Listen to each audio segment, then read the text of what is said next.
Kính thưa Đức Mẹ, ông Thánh Giuse, xin thương xót cho mẹ con. Bây giờ mẹ con đã ra đi rồi.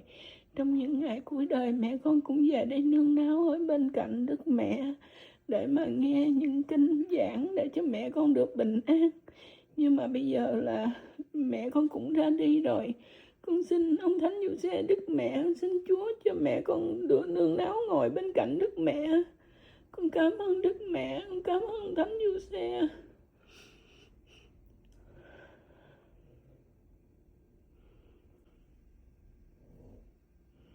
Con cảm ơn Chúa.